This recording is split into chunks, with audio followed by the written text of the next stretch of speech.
The red sun of New Bizan was setting behind the Crystal Mountains when 12-year-old Hana Kim heard her parents screaming. She dropped her datapad and ran toward the research camp, her small feet slipping on the loose rocks. The screams stopped. Too quickly, leaving only the whistle of alien wind through the valley. Hana found the camp destroyed. Tents were torn open like paper bags. Equipment lay scattered and broken across the ground. Dark stains marked the earth where her parents had been working just hours before. The smell of metal and something else, something sharp and wrong, filled the air. She called for her mother and father until her voice was just a whisper. No one answered. The only sound was her own breathing and the distant howl of creatures she had learned to fear since coming to this world. For 3 days, Hana wandered the broken camp. She ate protein bars from damaged supply boxes and drank water from her father's emergency kit. At night, she hid inside the one tent that was still standing, listening to the sounds of the planet's hunters moving through the darkness. The shadow maws came on the third night. These creatures were the reason human colonies failed on New Bizan. They stood taller than grown men, with bodies covered in black crystal armor that seemed to drink light. Their faces had no eyes that humans could see, but they moved with perfect awareness of everything around them. Long arms ended in claws that could cut through metal like soft bread. When they hunted, they made no sound until their prey was all ready. Dead. Hana had seen pictures of shadow maws in her parents' research files. She knew they killed without mercy.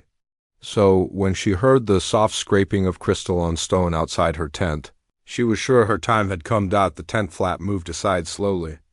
A massive shape blocked out the starlight. Hana pressed herself against the far wall, too scared to breathe. The creature's head turned toward her, and she could feel its attention like cold water on her skin. But the killing blow never came. Instead, the shadow maw made a low sound, almost like a question. It pulled back from the tent entrance and settled on the ground nearby. Hana could see its outline through the thin tent wall, a mountain of living darkness that should have terrified her. Instead, she felt something strange. The creature seemed hurt. Morning light showed the truth. The shadow maw had deep cuts across its chest and back.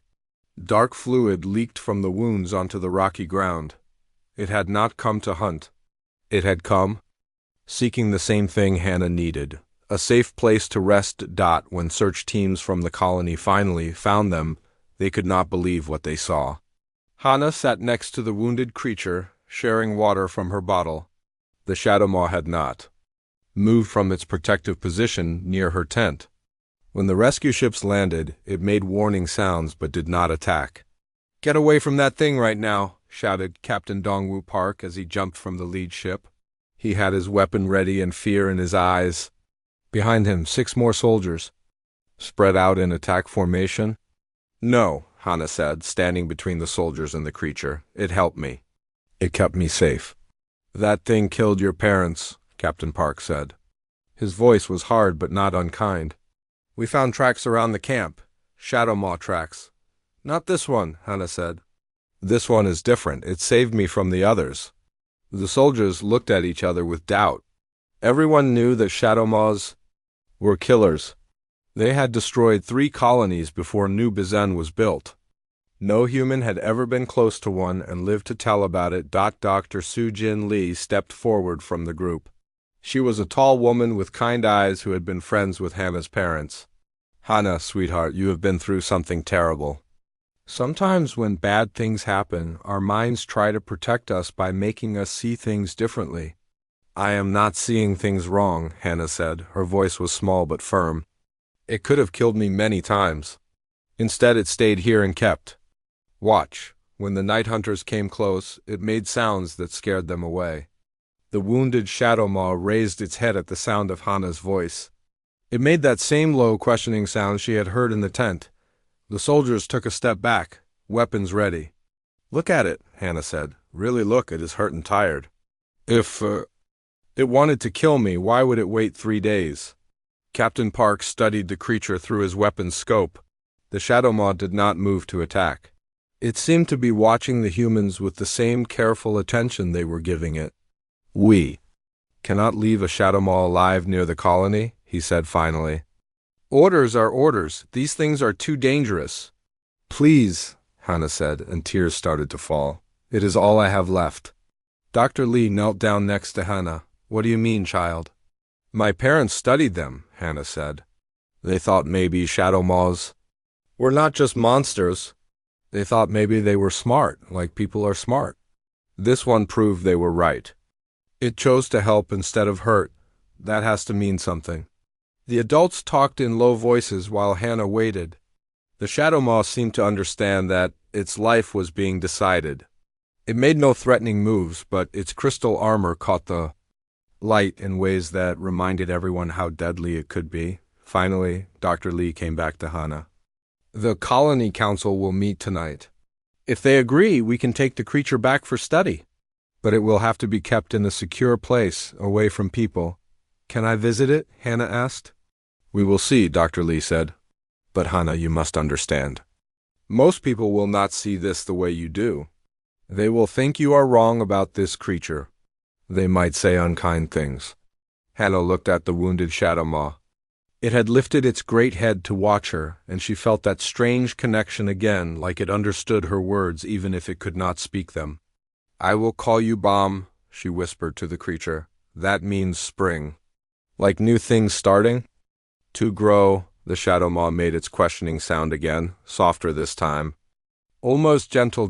As the rescue ships prepared to leave, Hannah wondered if she was really seeing something others could not, or if everyone else was blind to something beautiful and important. Either way, she knew her life had changed forever in the ruins of her parents' camp. She had found family in the last place anyone would think to look. 6 months had passed since the Colony Council voted to keep Bomb alive. The decision was close, 5 votes for and 4 against. Many people were not happy about it. They whispered that it was a mistake that would get someone killed. Hannah now lived with Dr. Sujin Lee in a small house near the colony center. Every morning after breakfast, she walked to the research facility where Bomb was kept. The building was made of thick metal walls with guard posts at each corner. Inside, Bomb lived in a large room with reinforced glass walls that let people watch. From a safe distance, most days, Hannah was the only visitor. There goes the monster girl again, said Taeho Choi as Hannah walked past the school playground. He was 15 and thought he was very important because his father worked for the colony administration. The other teenagers with him laughed at his words. She talks to that thing like it is her pet dog, said Marisong, Taeho's girlfriend. It is not natural. That creature killed her parents and she acts like it is her best friend. Hannah kept walking. She had learned not to answer when they said such things. It only made them say worse things, and sometimes they threw rocks or garbage at her. The adults told them to stop, but they did not really mean it. Most adults agreed with the teenagers, even if they were too polite to say so. At the research facility, Dr. Lee was waiting with her clipboard and camera. She had been studying Bomb every day, writing down everything the creature did. At first, she thought Hannah was just a confused child who needed time to heal from losing her parents. Now she was not so sure. Good morning, Bomb, Hannah said as she entered the observation room. The massive shadow maw turned toward the sound of her voice. Its crystal armor caught the morning light and threw rainbow patterns on the walls. Bomb made its questioning sound, a low rumble that seemed to come from deep in its chest. Hannah had learned that this meant the creature was happy to see her. When Bomb was upset or worried, it made sharper sounds. When it was curious about something, the sounds were higher and more musical. Watch this, Hannah said to Dr. Lee. She placed her hand against the glass wall. Bomb moved closer and pressed what might have been its hand against the glass from the other side. The creature's hand was 3 times larger than Hannah's, with long fingers that ended in deadly claws. But it touched the glass gently, matching the pressure of Hannah's small palm. Dr. Lee made notes on her clipboard. She had seen this behavior many times, but it still amazed her. Shadow maws were supposed to be mindless killers. They were not supposed to show affection or recognize individual humans. Tell me again what happened yesterday, Dr. Lee said. Bomb was restless, Hannah explained. It kept looking toward the door and making worried sounds. Then it started arranging the blocks you gave it in a pattern. 3 blocks, then 2 blocks, then 3 blocks again. The blocks were supposed to test if Bomb could solve problems. Most animals could not understand that blocks could be used to represent ideas. But Bomb had quickly learned to stack them, sort them by color, and even make simple patterns. "What do you think the pattern meant?" Dr. Lee asked. "I think it was trying to tell me that 3 people were coming to visit," Hannah said. "And I was right. You brought 2 new researchers with you later that day." Dr. Lee stopped writing. She had not told anyone about the visiting researchers until after they arrived. There was no way Hannah could have known about them ahead of time, unless Bomb had somehow sensed their approach and warned her. "That is probably just a coincidence," Dr. Lee said, but she did not sound sure. In the afternoon, Hannah helped Dr. Lee with simple tests. They would show Bomb pictures of different objects and see how it responded. Pictures of other shadow moths made Bomb anxious. Pictures of the colony's weapons made it very upset. Pictures of human children made it calm and still, as if it was being extra careful not to seem threatening. "Why do people hate Bomb so much?" Hannah asked as they watched the creature carefully examine a picture of flowers from Earth. "They are afraid," Dr. Lee said. "Fear makes people see only the bad things. Shadow moths have killed many humans. It is hard for people to believe that one might be different." But you believe me now, don't you?" Hannah said. Dr. Lee looked at the notes she had been making for 6 months. Pages and pages of observations that showed Bomb was nothing like other shadow moths. "I am starting to," she admitted. That evening, Kyung-min Jang came to fix a broken light in Bomb's room. He was a maintenance worker who usually avoided the research facility. Like most colonists, he thought keeping a shadow moth alive was foolish and dangerous. "I still say we should have killed that thing," he muttered as he worked on the light fixture. "Mark my words, it will turn on us the first chance it gets." Bomb watched him work from across the room. The creature seemed to understand that this human did not like it. It stayed as far away as possible and moved very slowly so as not to seem threatening. Kyung-min was reaching for a tool when his ladder slipped. He fell hard and his arm bent in a way that arms should not bend. He cried out in pain and fear, sure that the monster would see his weakness and attack. Instead, Bomb moved closer to the glass wall and made soft, worried sounds. The creature pressed its face against the glass and seemed to be trying to see if the human was badly hurt. When Dr. Lee and the guards rushed in, they found Bomb pacing back and forth like a worried parent. "It was trying to help," Kyung-min said later, as the medical team treated his broken arm. "I could see it in the way it moved. That creature was worried about me, even though I have said terrible things about it." Word of the incident spread through the colony quickly. Some people said it proved Bomb was different from other shadow moths. Others said it was just an act, and the creature was waiting for the right moment to kill them all, but Hannah knew the truth. As she sat with Bomb that night, reading aloud from one of her favorite books, she could feel the creature's attention. Like a warm blanket, Bomb was learning to understand human words. More than that, it was learning to care about individual humans. "You are not a monster," she whispered to Bomb. "You are family. And someday everyone will see what I see." Bomb made its gentle, questioning sound and settled down to listen to more of the story. Outside, the colony slept uneasily, still divided between fear and hope. But in the research facility, a girl and a creature that should have been enemies continued to prove that understanding could grow between any two beings willing to try. 2 years had passed since Hannah first found Bomb in the ruins of her parents' camp. Now 14, she had grown taller and stronger, but the bond with her crystal-armored friend had grown even more. Bomb was now fully adult, standing nearly 3 meters tall and filling most of the research facility's main chamber. Every morning, Hannah still made the walk to visit Bomb. The other colonists no longer threw rocks or called her names to her face, but she could feel their stares and hear their whispered conversations. To them, she was the strange girl who loved a monster. To Bomb, she was family. "The new military commander arrives today," Dr. Lee told Hannah as they watched Bomb carefully stack colored blocks into complex patterns. "Captain Jin Ho Kang, he comes with special orders from Earth Command." Hannah felt a cold worry in her stomach. What kind of orders? Orders to make the colony safer, Dr. Lee said carefully. That might include new rules about bomb. Through the reinforced glass, Bomb seemed to sense their tension. The creature stopped playing with the blocks and moved closer to where Hannah stood. It made its soft questioning sound, the one that meant it was worried about her. "It will be okay," Hannah whispered. But she was not sure she believed her own words. Captain Kong arrived that afternoon with 3 transport ships full of soldiers and equipment. He was a tall man with sharp eyes and scars on his hands that spoke of many battles. His first stop after meeting with the Colony Council was the research facility. "So this is the pet monster I have been hearing about," he said as he stared at Bomb through the observation window. "Bigger than I expected. Stronger too, I would guess." "Bomb has never shown any aggression toward humans," Dr. Lee said. "In 2 years of study, we have documented remarkable intelligence and what appears to be genuine emotional attachment to human companions." Captain Kang made a sound that was not quite a laugh. "Doctor, I have seen what these creatures can do.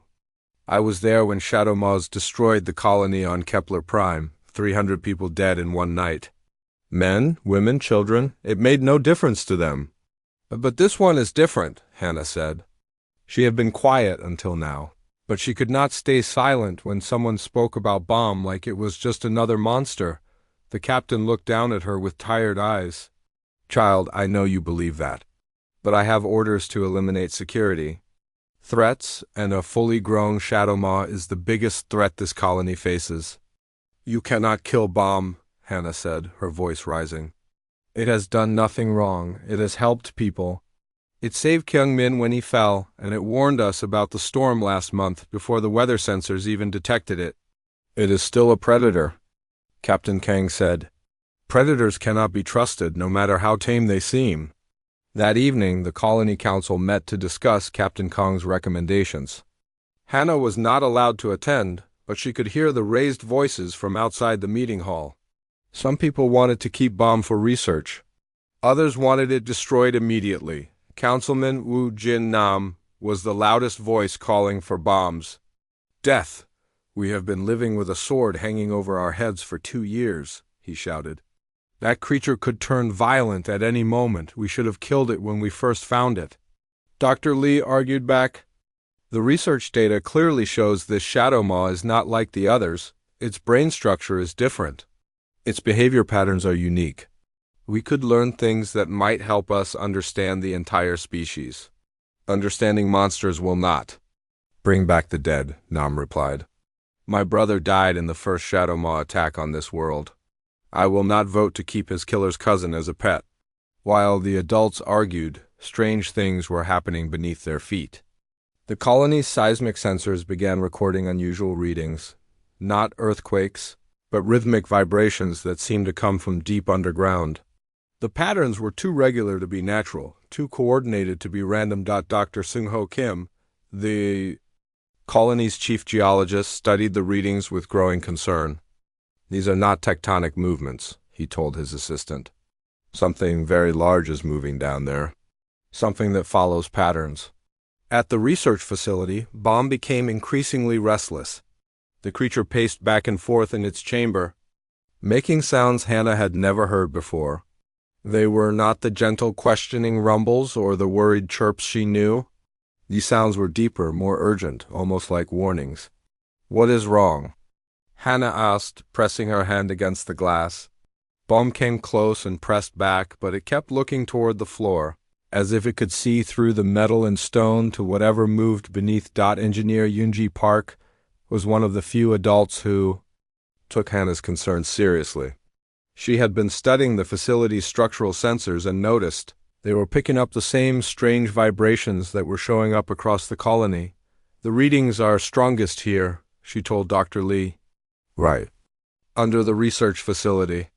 And they seem to be getting stronger every day." "What do you think it means?" Dr. Lee asked. "I think your Shadow Maw knows something we do not," Yoonji said.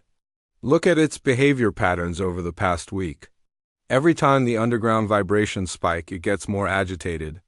It is like it can sense whatever is down there. Dr. Lee looked at her months of notes about Bomb's behavior. The creature had always been sensitive to things humans could not detect. It knew when storms were coming before the weather systems showed them. It could sense when people were sick or injured. Maybe it could sense other things too. That night, Hannah stayed late at the facility. She wanted to comfort Bomb, who seemed more distressed than ever. The creature kept making those deep warning sounds and looking at the floor. "What are you trying to tell me?" she whispered. Bomb moved to the corner of its chamber and began scratching marks on the metal floor with its claws. The marks formed a pattern, circles within circles, with lines connecting them like a map or diagram. Hannah had seen Bomb draw simple pictures before, but nothing this complex. She called Dr. Lee and Yoonji to come see. "It looks like a tunnel system," Yoonji said, studying the scratch design. "Multiple levels, all connected. Like something built for mass movement." "Built by what?" Dr. Lee asked. Bomb looked up at them and made the loudest warning sound they had ever heard. It was a sound of pure terror, the cry of prey that knows the predator is coming. Outside, the colony slept peacefully, unaware that their debate about keeping one shadow maw alive might be the least of their problems. Deep beneath New Busan, something vast and hungry was stirring after a long sleep, and the creature they called a monster was trying desperately to warn them about the real monsters that were coming. The morning after Bomb drew the tunnel map, long-range scouts Jae-sung, and Mi-young lit a discovery that changed everything. They had been sent to investigate the source of the seismic readings 20 kilometers from the colony.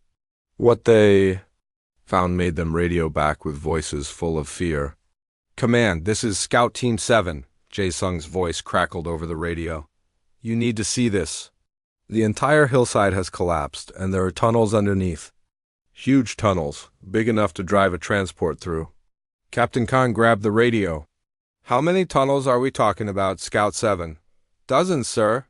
Maybe hundreds. They go down deeper than our lights can reach. And, sir, there are marks. On the walls, claw marks, but they are not from shadow maws. These marks are much bigger." Mi-young's voice joined the transmission. "Captain, there are bones down here too. Shadow maw bones. Lots of them. Whatever made these tunnels, it hunts shadow maws." Back at the research facility, Bomb heard the radio chatter through the building's communication system. The creature became more agitated than Hannah had ever seen it. It pressed against the glass walls and made sounds that were almost like screaming. "It understands," Hannah said to Dr. Lee. "Bomb knows what they found. It has been trying to warn us about this for weeks." Dr. Lee looked at the tunnel diagram Bomb had scratched into the floor. The pattern matched exactly what the scouts were describing, a network of interconnected passages that stretched far beneath the colony. Dr. Sung-ho Kim arrived with his geological equipment and several assistants. They had been analyzing the underground vibrations for days. "The movement pattern suggests something massive," he explained. "Not one creature, but many creatures moving in coordination. Like an army." "An army of what?" Captain Kong demanded. "We do not know yet," Dr. Kim admitted. "But based on the tunnel size and the vibration strength, each individual creature would have to be at least 3 times larger than a shadow maw." Hannah felt cold fear creep up her spine. If shadow maws were afraid of these things, what hope did humans have? That afternoon brought terrible news. The deep mining station at Grid 7 had gone silent. Captain Kang sent a rescue team, but they found only destruction. The mining equipment was crushed flat. The workers were gone. Strange burns marked the metal walls, as if something had touched them with acid or intense heat. The few survivors they found were badly injured and could barely speak. One miner, a woman named Sun-yi Kong, managed to whisper a description before the medics took her away. "Black as space," she said. "Tentacles like oil, eyes that burned, made no sound when it moved." Security Chief Haijin Ko had dismissed Hannah's warnings about Bomb for 2 years. But now, faced with evidence of something far worse than shadow maws, she came to the research facility with new questions. "Your creature knew this was coming," she said to Hannah. "How long has it been trying to warn us?" "Months," Hannah replied. Every time the underground sounds got stronger, Bomb got more scared. It was not angry or violent, it was terrified. Chief Ko studied Bomb through the reinforced glass. The massive shadow maw was huddled in the corner of its chamber, making low, mournful sounds. If shadow maws are afraid of these things, that means they have been fighting them for a long time. Maybe that is why shadow maws attack human colonies. Dr. Lee said suddenly, not because they want to kill us, but because they are running from something worse. The pieces began to fall into place. The shadow maw attacks on other colonies had always seemed random and desperate. The creatures fought hard but never stayed to claim territory. They struck quickly and moved on, as if they were fleeing, rather. Then hunting, they were trying to escape, Hannah said. And we were in their way. Engineer Yoonji Park had been studying the colony's power grid. She brought disturbing news to the emergency meeting that evening. The creatures at the mining station did not just destroy equipment, she reported. They drained the power cells completely. Every battery, every energy source was empty when we found it. They feed on energy, Dr. Kim realized. That explains. The burn marks, they absorb electrical power directly. Captain Kang looked grim. Our weapons are all energy-based. If these things can drain power sources, our defenses are useless. Not necessarily, Chief Ko said. Shadow maws fight with claws and physical strength. If they have been battling these creatures for centuries, there must be ways to hurt them that do not rely on energy weapons. All eyes turned to Bomb, still cowering in its chamber. The creature that had been seen as a monster now looked like their only hope for understanding the true enemy. We need to let it out, Hannah said. Bomb can tell us how to fight them. It knows. Things we do not, absolutely not, Councilman Nam protested. Releasing that creature would be madness. Keeping it locked up might be worse, Captain Kong said slowly. If it really understands these underground predators, we need that knowledge. The debate was interrupted by a new alarm. The seismic sensors were going wild.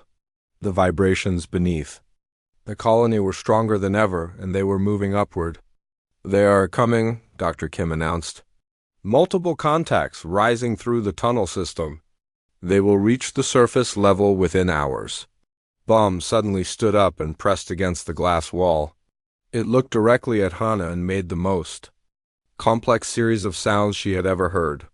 The message was clear even without words. Time was running out. It is trying to tell us how to survive, Hannah said. But we have to trust it first. Captain Kang made the hardest decision of his military career. Open the chamber, he ordered. If we are all going to die anyway, we might as well listen to the one creature that knows what we are facing. As the locks on Bomb's chamber began to disengage, the underground vibrations grew stronger. Somewhere in the depths below New Bizen, ancient predators were waking from their long sleep. The real monsters were coming to the surface, and humanity's survival might depend on the creature they had called a monster. The chamber door slid open with a soft hiss. For the first time in 2 years, nothing stood between Bomb and the humans it had learned to care about. The massive shadow maw stepped out slowly, its crystal armor catching the light as it moved. Several soldiers raised their weapons, but Captain Kang held up his hand. Hold your fire, he ordered. Let us see what it does. Bomb ignored the soldiers completely. Instead, it walked directly to Hannah and gently touched her shoulder with one massive claw. The creature made its soft questioning sound as if asking if she was safe. I am okay, Hannah whispered, but we need your help. The thing's underground. How do we fight them? Before Bomb could respond, the colony's emergency sirens began wailing. The first void crawler had reached the surface at the mining station. Reports flooded in from the observation posts. Contact at Grid 7, came the panicked voice of Lookout 2. Something is coming out of the ground. It is huge, bigger than anything in our files. Give me a visual description, Captain Kang barked into his radio. Sir, it is hard to see clearly. The thing seems to absorb light, long tentacles, maybe 8 or 10 of them.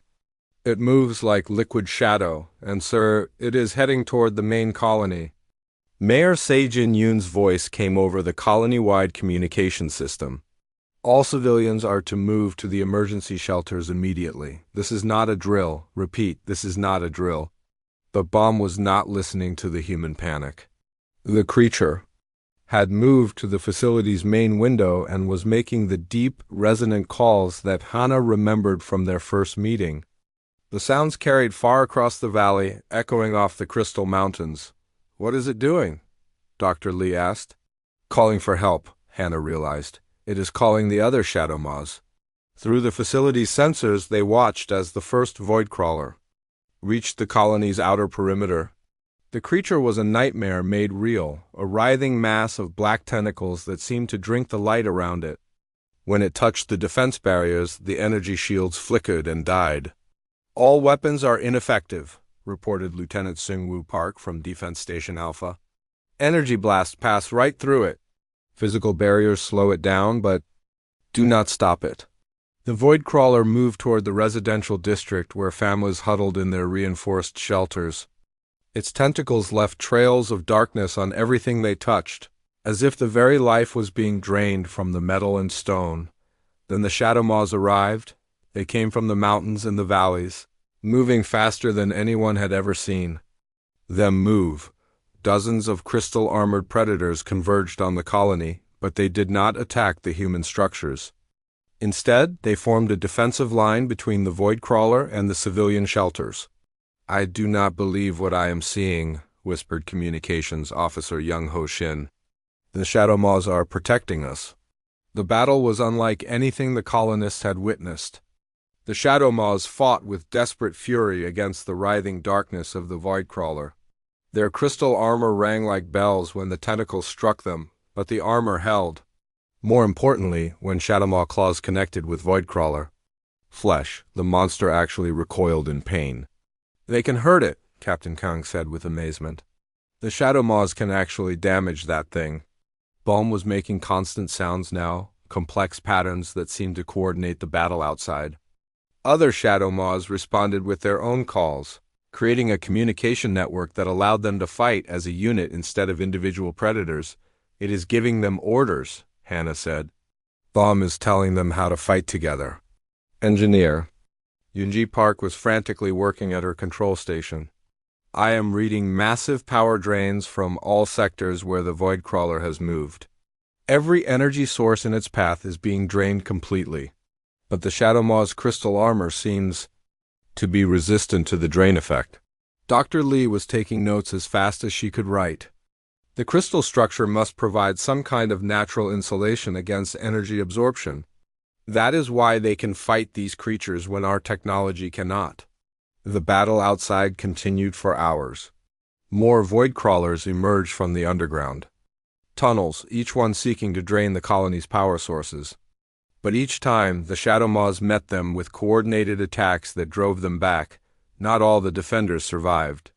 Several Shadowmaws fell to the writhing tentacles, their crystal armor finally cracking under repeated assault. But for every Shadowmaw that fell, two more seemed to appear from the wilderness to take its place. "They are coming from all over the continent," reported Scout Team 4. "Shadowmaws are traveling hundreds of kilometers to get here." It is like they all received the same message. Hannah looked at Baum, who was still making its coordination calls despite growing exhaustion. "You called them all here," she said. "You asked your entire species to help save us." The tide of battle began to turn when Young Ho Shin made a breakthrough in understanding the Shadowmaw communication patterns. Using recordings of Baum's calls and computer analysis, he managed to establish basic communication with the defending creatures. "The Shadowmaws are trying to tell us something," he announced. "The pattern suggests the void crawlers have a central coordination point. If we can find it and disrupt it, the individual creatures will become confused and easier to defeat." "Captain," Kang grabbed his radio. "All units, we need to find the source of void crawler coordination. Look for the biggest one, or something that looks different from the others." The answer came from the deepest part of the tunnel system. A massive void crawler, easily twice the size of the others, had positioned itself at the center of the underground network. From there, it was sending control signals to all the other creatures. "That is the target," Kang announced. But how do we reach something that far underground? Baum suddenly moved toward the facility's exit. It looked back at Hannah and made a series of sounds that she had never heard before. The meaning was clear. It was time to go. Baum knows the way, Hannah said. It wants to lead us to the central creature. A 14-year-old girl cannot go into combat, Councilman Non protested. A 14-year-old girl might be the only person who can communicate with our allies, Captain Kong replied. If she is willing to go, and if her Shadow Maw friend can guide us, we have to try. As they prepared for the dangerous journey into the tunnels, Hannah felt the weight of everyone's hopes resting on her shoulders. The creature she had rescued as a child was now trying to rescue them all. Outside, the battle continued. Shadow Maws and humans fought side by side against an enemy that wanted to drain all life from their world. And deep underground, the final confrontation was waiting. The tunnel leading to the Voidcrawler Central Command was darker than anything Hannah had ever experienced. Her helmet lights seemed to be swallowed by the walls themselves, creating only a small bubble of visibility around the strike team. Captain Kong led the group with military precision. Behind him came Hannah, Dr. Lee, Engineer Park, and 6 of the colony's best soldiers. But their most important guide was Baum, who moved through the tunnels with perfect confidence despite the crushing darkness. The creature knows exactly where it is going, whispered Sergeant Min-Ho Yu, like it has been down here before. Maybe it has, Hannah replied softly. Maybe all Shadow Maws have to come down here sometimes to fight these things. The walls around them showed signs of ancient battles. Scorch marks from energy weapons mixed with deep claw gouges in the stone. This war between Shadow Maws and Voidcrawlers had been going on for much longer than humans had been on New Busan Dan. As they moved deeper, they began to encounter smaller Voidcrawlers moving through side tunnels.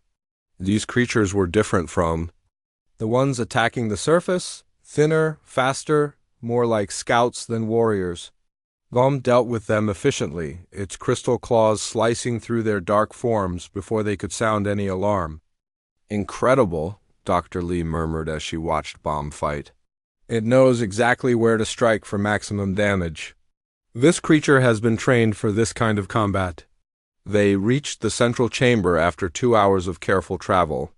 What they found there made even the experienced soldiers gasp in shock. The Voidcrawler command creature was enormous, a writhing mass of tentacles and darkness that filled most of the vast underground space.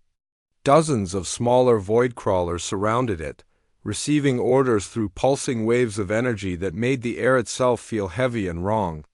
That thing is the size of a building, Captain Kong breathed. How are we supposed to fight something like that? Baum moved to the edge of the chamber and began making complex sound patterns. Within minutes, other Shadow Maws appeared from tunnels they had not even noticed. The creatures had been waiting, hidden in the darkness, for Baum's signal. They planned this, Hannah realized. The Shadow Maws have been preparing for this battle. Baum did not just call for help, it called for a coordinated strike.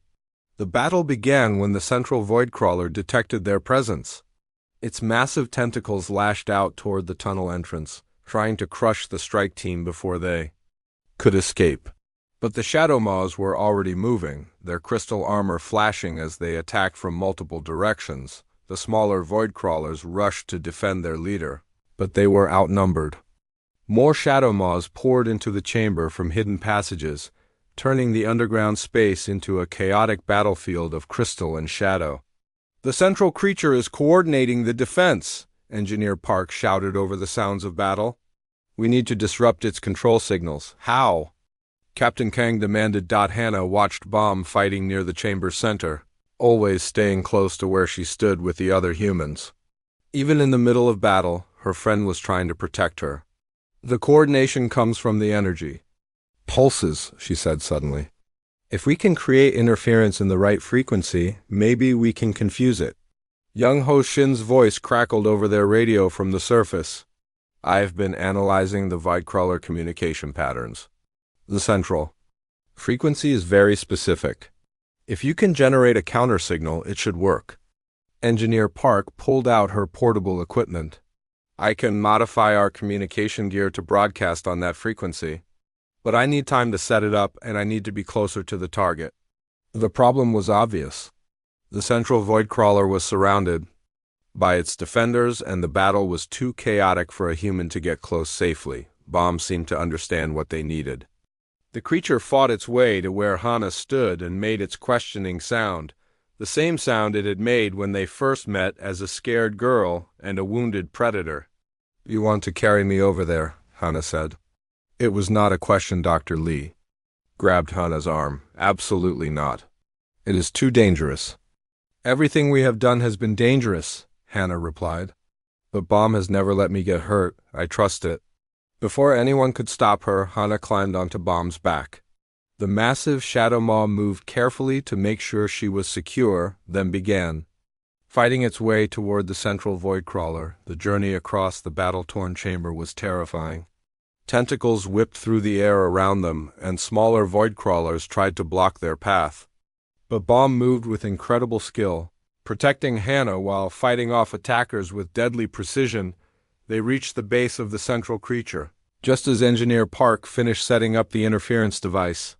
"Ready to broadcast?" she called over the radio. "Do it," Captain Kang ordered. The counter signal hit the void crawler coordination network like a hammer blow. The massive central creature convulsed, its tentacles thrashing wildly as it lost control of its subordinates.